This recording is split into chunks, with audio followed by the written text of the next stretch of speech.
there is a lot to unpack. And I looked around, and I think this gentleman here, Mike Benz, he was on the Joe Rogan podcast 2 months ago. And he actually broke it down quite well. So we are going to watch a bit of this and a bit of that, just to show you exactly what this organization has been doing worldwide, and just how little we know about exactly what they've been doing. So tutaangalia hapa kwanza Joe Rogan, and then we move on to others. There's many others. Kuna hiyo is the same guy, but he is the guy who's been really done this research properly. I've watched, counter-checked what he's been saying, and I think he's as close to the truth as we shall come. So without further ado, they tried to do that for a while. That was let's start it properly. But I mean, right away I was thinking, okay, this makes a lot of sense when you're explaining like the Ministry of Truth or whatever it is. Is that what it's called? Ministry of Truth? Well, they tried to do that for a while. That was, I think, so just as a background, please tell people what you do and what positions you held. Yeah. I do all things internet censorship. That's really my mission in life, my North Star. I started off as a corporate lawyer and then worked for the Trump White House. I was a speechwriter. I sort of advised. So that's the first, I believe that's the first time, 2016, that Trump was president. I think that's when he was in. Technology issues, and then I ran the cyber division for the State Department, basically the big tech portfolio that interfaces between sort of big government, international diplomacy issues on technology, and then the sort of private sector U.S. national champions in the tech space like Google and Facebook. So I was the guy that lobbyists would call when they wanted favors from big government.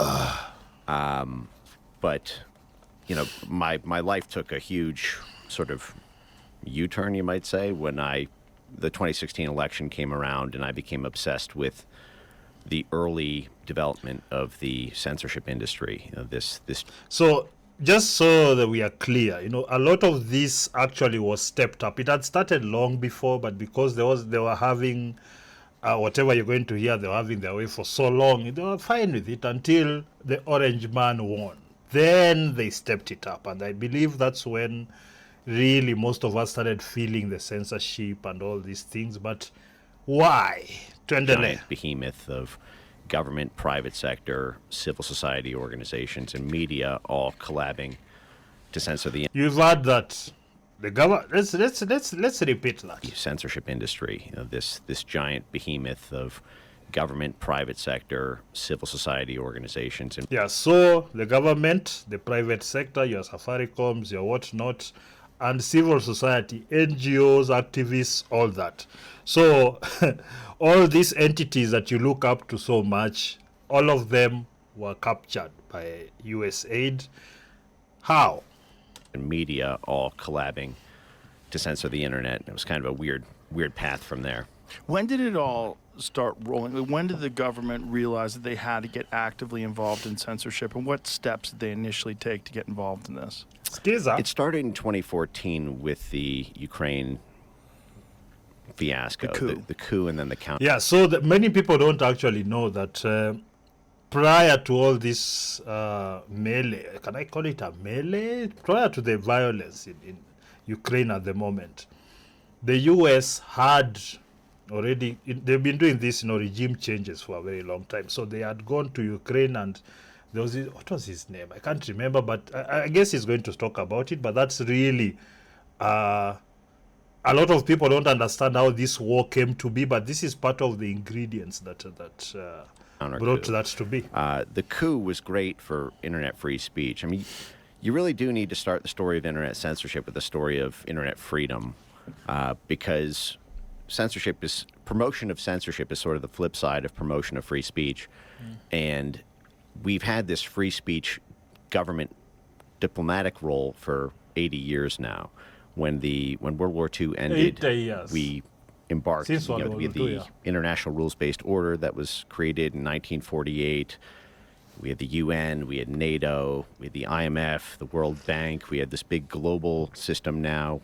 There was a prohibition in 1948 under the UN Declaration of Human Rights that you can't acquire territory by military force anymore. But all these things is saying you can counter-check. This is what I have realized is that in as much as a lot of information is on the internet, a lot of it is also bullshit. So you have to be careful and check. And the reason I'm actually going through what he was saying is because I watched it and checked, and the main points, not everything of course, but the main points that make the story coherent, I checked.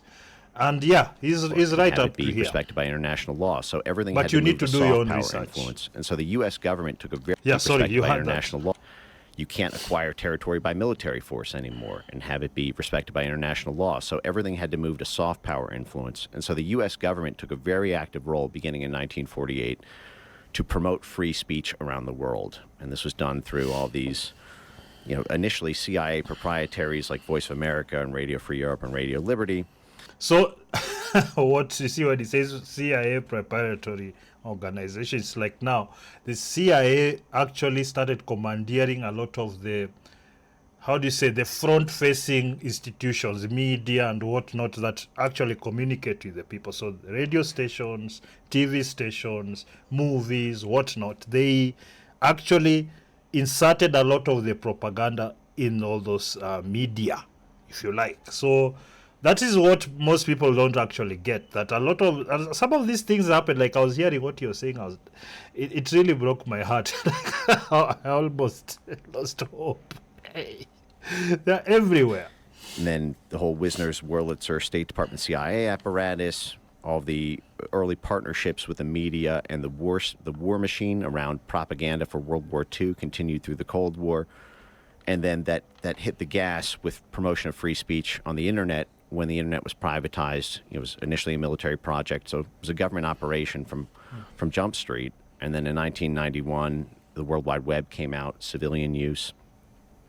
And right away, the State Department, the military, our intelligence sphere was promoting free speech so that we could have a basically government pressure on foreign countries to open up their internet, to allow basically groups that the U.S. government was supporting to be able to combat state control over media in those other countries.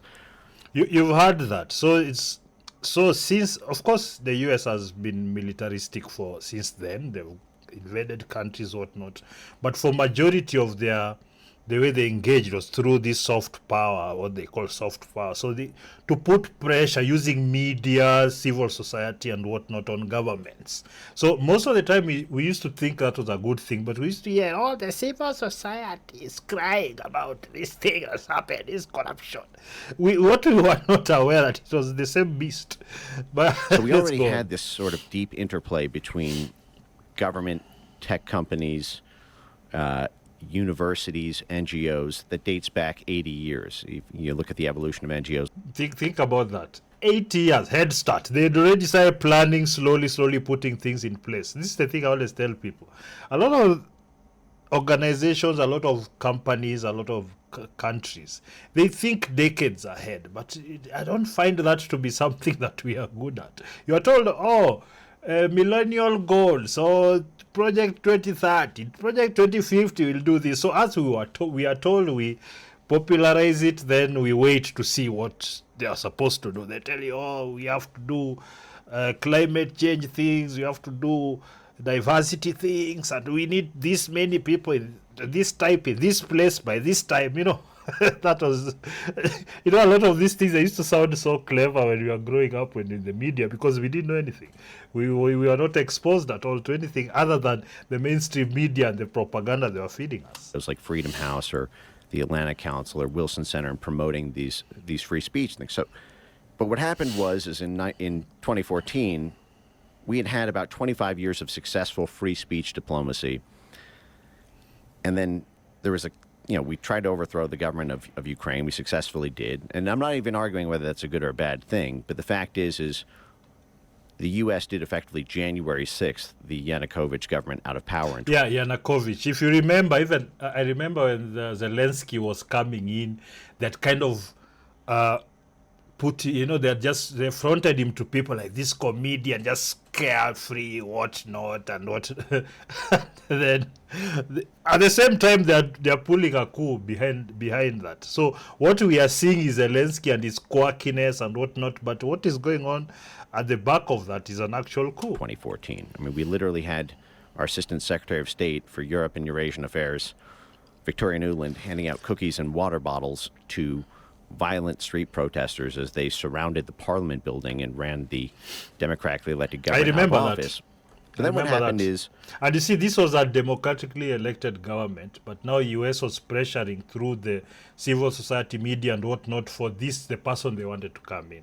So you see the protests. In fact, you can see them in the US right now all over the many states that are not happy Donald Trump won legitimately, trash them. But now they're starting that upheaval and creating strawmen all over the place. Oh, he's doing this, he's not really doing that, but they just throw the narrative, because I know most people, they'll hear it on the media, but they won't even counter check. So they use that, our inability or unwillingness to counter check what they're saying to push the lies.